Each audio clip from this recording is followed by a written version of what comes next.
Maka Paulus mengatakan, biarlah roh sukacita melimpah dalam dirimu. Roh sukacita. Gitu. Jadi kalau orang merasa tidak bahagia dalam perkawinan, lalu jalan keluarnya hanya perceraian, orang ini tersesat. Orang ini tidak benar. Lalu kenapa kok akhirnya muncul klausul perceraian di dalam kitab suci, di dalam Injil? Lihat, Yesus membahasnya begini. Sewaktu mereka meributkan tentang perceraian, mereka menjawab, Musa memberi izin untuk menceraikannya dengan membuat surat cerai. Dan Yesus berkata, justru karena ketegaran hatimulah, maka Musa menuliskan perintah ini untuk kamu.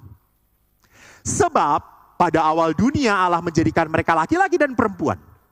Laki-laki akan meninggalkan ayahnya dan ibunya dan bersatu dengan istrinya, sehingga keduanya itu menjadi satu daging.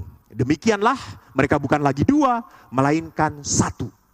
Karena itu apa yang telah dipersatukan Allah tidak boleh diceraikan manusia. Jadi Bapak Ibu, perceraian dilarang itu bukan hukum pendeta, bukan hukum pastor. Hukum siapa? Yesus.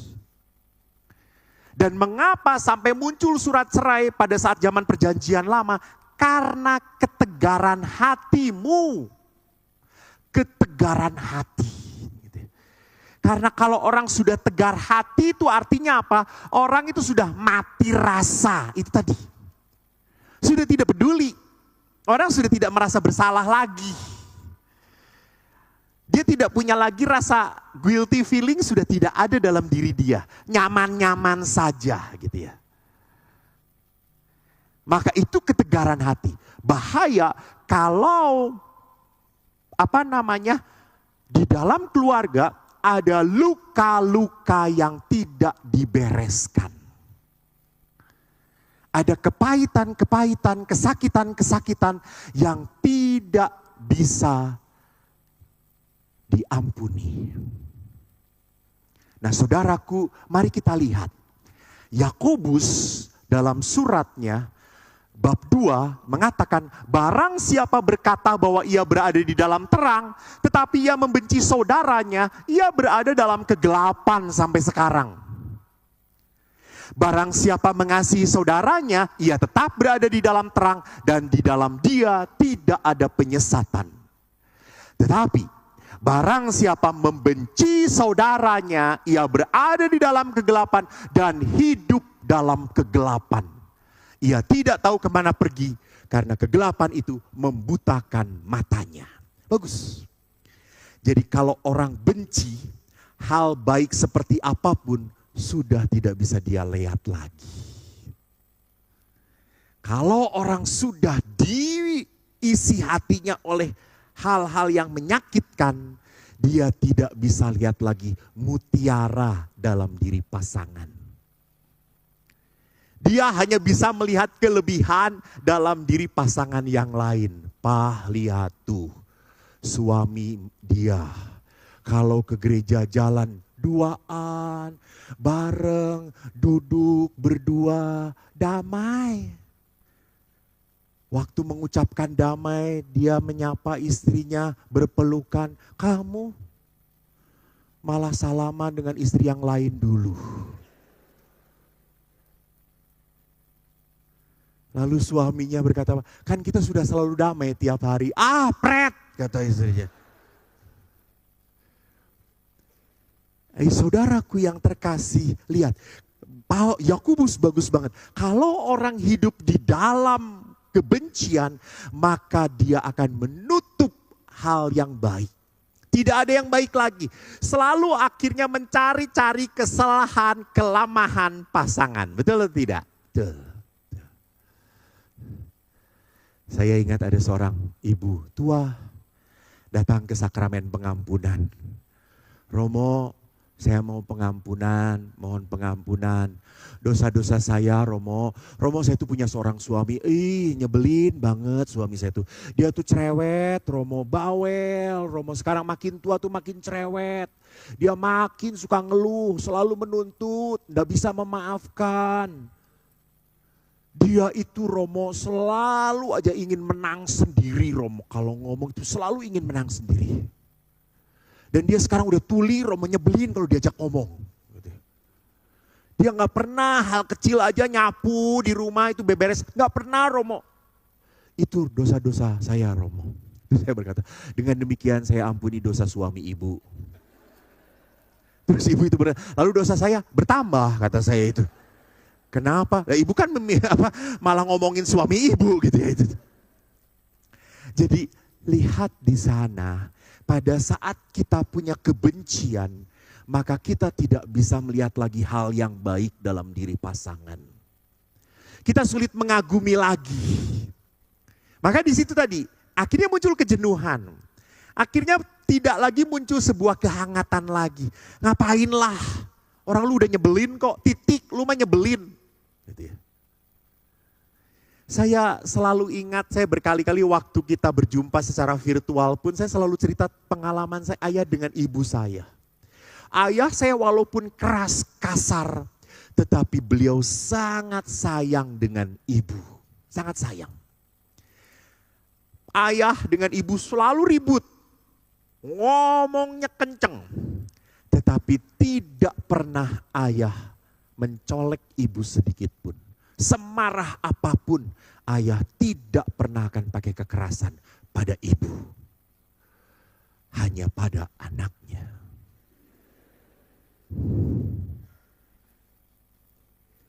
Jadi saya objek penderitanya saudara-saudara. Dengan ibu betul-betul ayah menunjukkan sayang. Ayah itu kalau udah pulang kerja, ayah kerjanya di Angkatan Udara. Hussein Sastra Negara.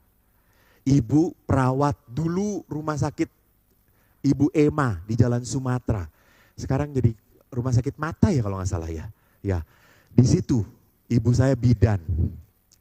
Kalau pulang kerja, kami di rumah tidak ada pembantu. Jadi kami pulang sekolah itu ya nunggu ibu masak dulu. Dan masak yang paling singkat adalah sayur bening. Ya. Dan sayur beningnya adalah apa? Selalu bayam dan jagung. Serta tempe goreng. Itu selalu rutin. Dan kita anak-anak selalu ngomong, ibu bayam lagi, bayam lagi, bayam lagi. Dan ayah yang membela, Popeye makannya bayam. Hebat nak. Makan bayam, akhirnya sekarang saya asam urat saudara-saudara.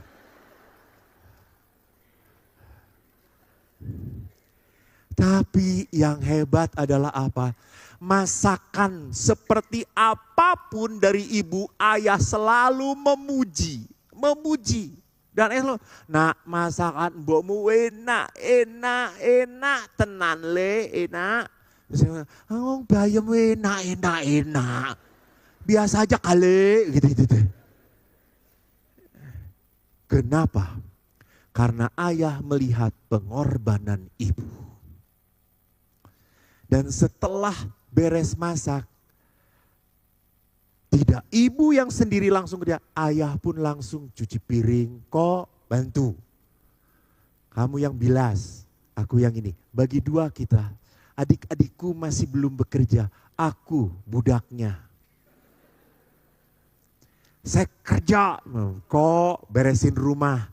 Bapak tidak pernah mau melihat ibu repot sendiri. Maka saya waktu ibu saya sakit, ibu kan setelah pensiun langsung sakit. Ibu saya pernah saya goda waktu di ICU. Saya nemenin ibu, bu, ibu nanti kalau sudah di surga boleh menikah. Cari pria lain bu. Yang putih dikit bu. Biar anaknya gak ireng kayak gini bu. Ibu dengan tenangnya berkata apa? Walaupun sulit ngomong, ibu ngomong, ora aku golek bapakmu. Bapakmu ki ape, tetep aku golek bapakmu. Sampai saya berkata, edan. Ibu tidak pernah menyesal hidup dengan bapak. Pertanyaan saya Pak, Kalau nanti di surga masih cari ibu yang sama.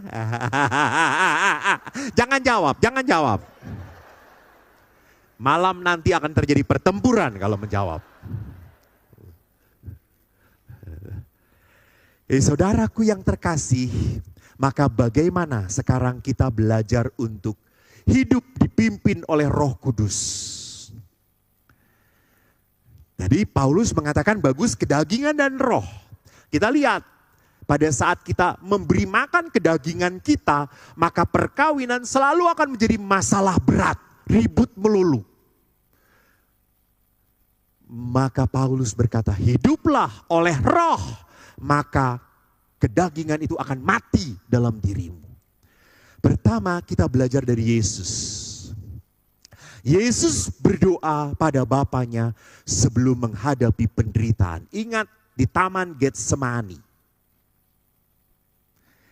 Yesus berkata apa?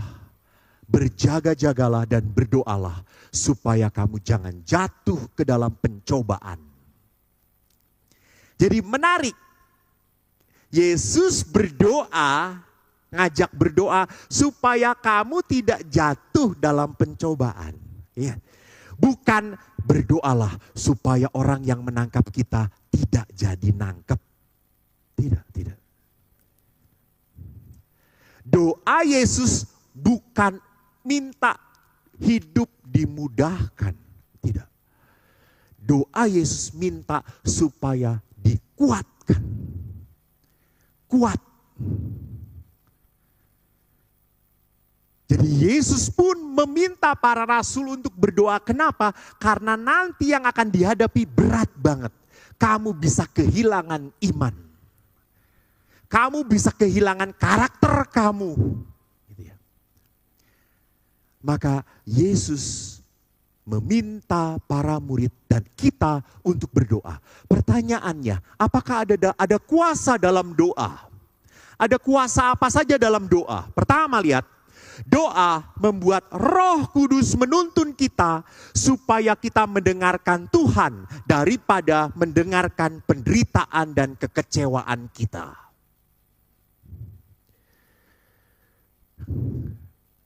Jadi di dalam doa kita mohon supaya Roh Kudus itu menjadikan kita peka. Bukan pekok. Kalau pekok itu artinya apa? Akhirnya saya hanya memperhatikan diri saya sendiri. Saya hanya memperhatikan kebaikan untuk diri saya sendiri. No. Di dalam perkawinan kita sudah tidak boleh berbicara kebaikan saya. No, kebaikan kita. Maka perhatikan, Roh itu menuntun supaya saya lebih berani mendengarkan Tuhan daripada masalah kita, daripada kekecewaan kita. Dan kedua, doa supaya apa? Kita tidak berlaku di luar karakter kita. Ingat, Anda itu baik, suami Anda juga baik. Anda percaya pada suami Anda? Percaya atau tidak? Percaya, makanya Anda menikah. Anda mencintai suami Anda atau tidak? Mencintai, makanya Anda menikah. Itu waktu awal karakter Anda itu dua-duanya baik. Jangan berubah. Kenapa karakter yang baik itu jadi berubah? Karena apa?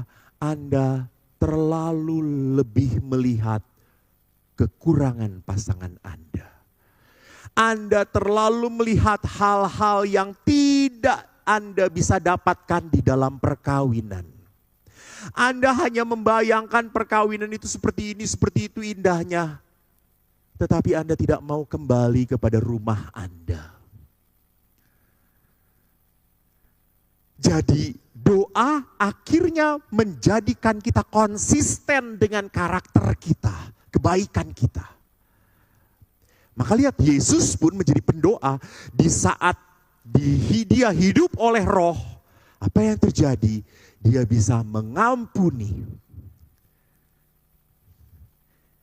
Dia bisa tetap mencintai para rasulnya yang mengkhianati dia. Karakter tidak berubah. Yang ketiga, doa membuat kita berani membuka hati dan menutup mulut. Karena kalau kita punya masalah, seringkali lebih banyak membuka mulut dan menutup. Cilaka. Cilaka. Kalau sudah menutup hati, itu artinya Anda sudah tidak mau peduli lagi. Justru bagaimanapun, sekesal apapun, saya tidak akan menutup hati untuk orang yang saya sayangi. Saya tetap membuka hati pada dia. Dan menutup mulut. Kenapa? Karena pada saat marah, itu kita beri makan, kita beri kesempatan untuk dikeluarkan. Ingat, di saat marah itu dikeluarkan, maka kemarahan itu akan meledak-ledak. Betul atau tidak? Ya. Maka akan semakin rusak relasinya. Tetapi pada saat kita menutup, akhirnya orang yang marah pun tidak punya kesempatan untuk meledak-ledak. Yang keempat, doa bukan bertujuan mengubah pasangan kita, tetapi mengubah cara kita merespon, menanggapi kekecewaan atau rasa sakit yang kita alami. Jadi doa membuat kita tidak menjadi pribadi yang reaktif, tetapi responsif. Beda ya, reaktif itu apa? Ada aksi, reaksi. Tapi kalau responsif itu dia mikir dulu. Menjawab dengan baik dan benar. Seperlunya. Maka doa sekali lagi tidak mau mengubah pasangan saya, enggak. Supaya saya merespon dengan baik. Dengan tetap menjaga kasih hati. Karena apa? Karena Tuhan yang menuntun. Karena Allah. Maka yang kedua adalah apa? Menarik. Jadi yang pertama, di saat ada penderitaan, di saat ada permasalahan dalam hidup perkawinan, Yesus mengatakan apa? Berdoalah. Minta kuasa Roh Kudus. Yang kedua, jangan pernah lupa di saat Yesus mau ditangkap dan Petrus menebaskan pedang, Yesus langsung berkata ke telinganya Malkus, Yesus berkata, sarungkan pedangmu. Bukankah aku harus minum cawan yang diberikan Bapa kepadaku? Saudaraku, apa yang mau saya katakan? Yesus menyelamatkan kita melalui penderitaan. Jadi penderitaan adalah kenyataan yang tidak bisa dihindari oleh pengikut Kristus.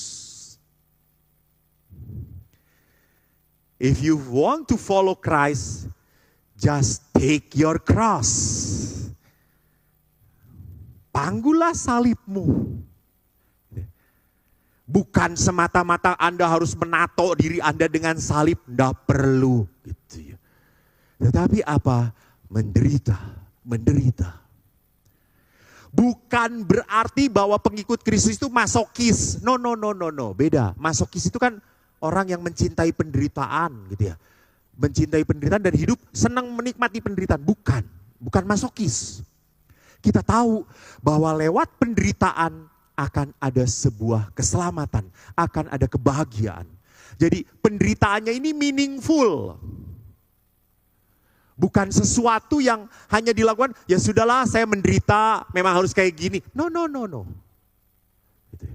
Jadi penderitaan itu harus memberikan arti. Dan kedua, penderitaan terjadi karena kita hidup dengan pasangan yang tidak sempurna. Bapak Ibu, saya ingatkan, jangan pernah berpikir, Romo, saya itu pasangan yang paling menderita. Maaf, Anda menghujat Tuhan. Ya, karena Tuhan memberikan pasangan pada Anda. Ya. Jadi di saat Anda berkata, saya ini hidup dengan pasangan yang paling menderita, berarti Tuhan salah memberikan pasangan kepada Anda. Kurang ajar Anda. Sadarilah Seperti apapun pasangan yang Anda kagumin, pasti ada ketidaksempurnaan. Ada. Maka pada saat kita hidup dengan yang tidak sempurna, belajarlah untuk apa? Berdamai dengan penderitaan. It's a part of our life. It's okay. Untuk menangis, bersedih, ribut. Woi, saya menang. Bersukacita. Ada beberapa bapak bersukacita. Ya, menangin aja terus. kasih gitu ya. Dia tidak menderita karena apa? Melihat suami istrinya bahagia banget menang. Mi, kamu apa? Tunjuk, saya gini aja biar kalah gitu. Kamu apa? Jempol, saya gini aja biar kalah. Nggak apa. Yang penting mami menang gitu ya. Itu lihat.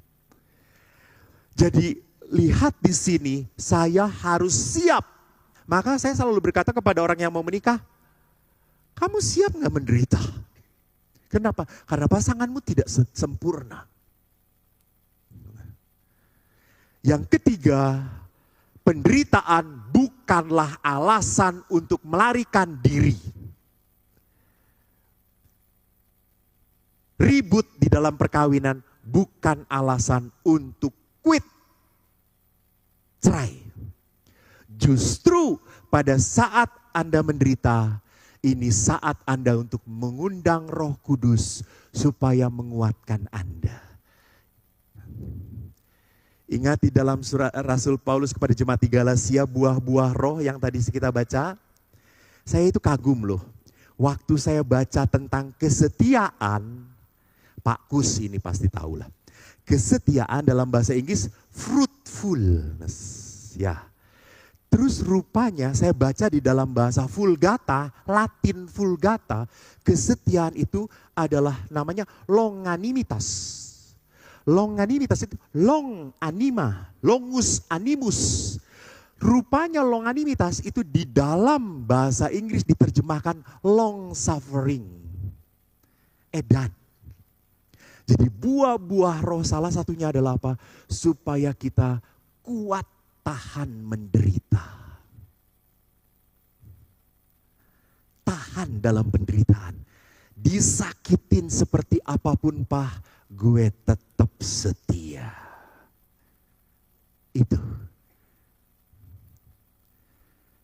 Itu bukan hanya kata-kata, saya menyaksikan. Bapak Ibu, ada sebuah pengalaman yang begitu menyedihkan yang harus saya bantu.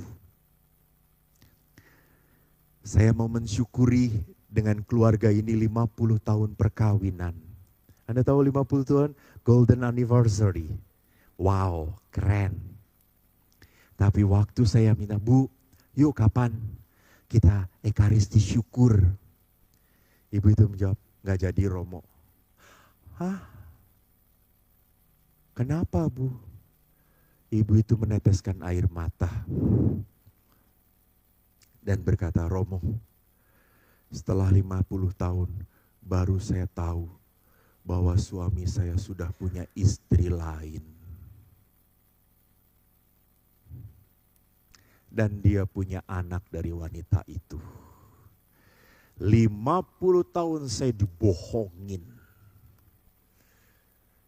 50 tahun saya perempuan bego, blow on, tolol.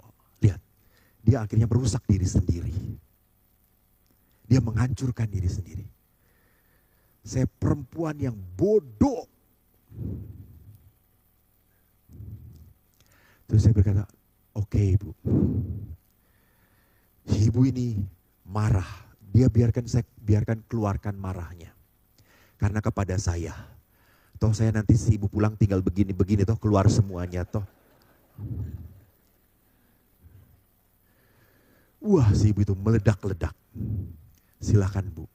Ibu patut marah, ibu patut jengkel, ibu patut kecewa, ibu patut merasa hancur. Oke, enggak apa-apa. Bersama saya. Lalu kita berdoa. Ibu, Pastor, apa yang harus saya lakukan? Ikuti hati ibu.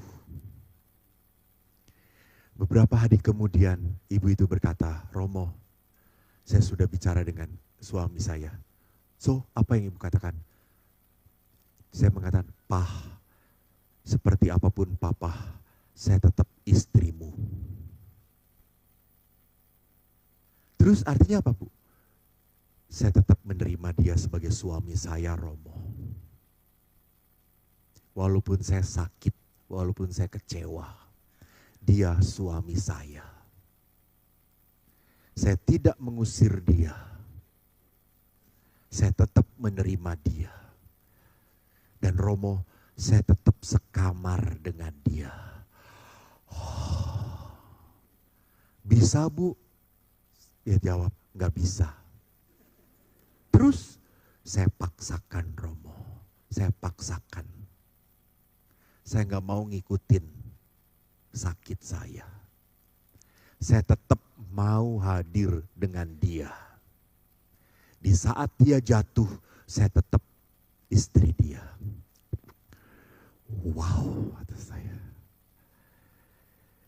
Jadi perhatikan di sini bahwa ibu ini mohon Roh Kudus. Bukan hanya kepahitan, kesakitan. Kebahagiaan hidup keluarga hanya bisa kita raih lewat penderitaan. Maka ada istilah dalam bahasa Latin, per aspera ad astra. Melalui hal-hal yang berliku-liku kita mencapai bintang. There's no crown without cross. Tidak akan ada crown tanpa cross salib. Tidak akan ada kemuliaan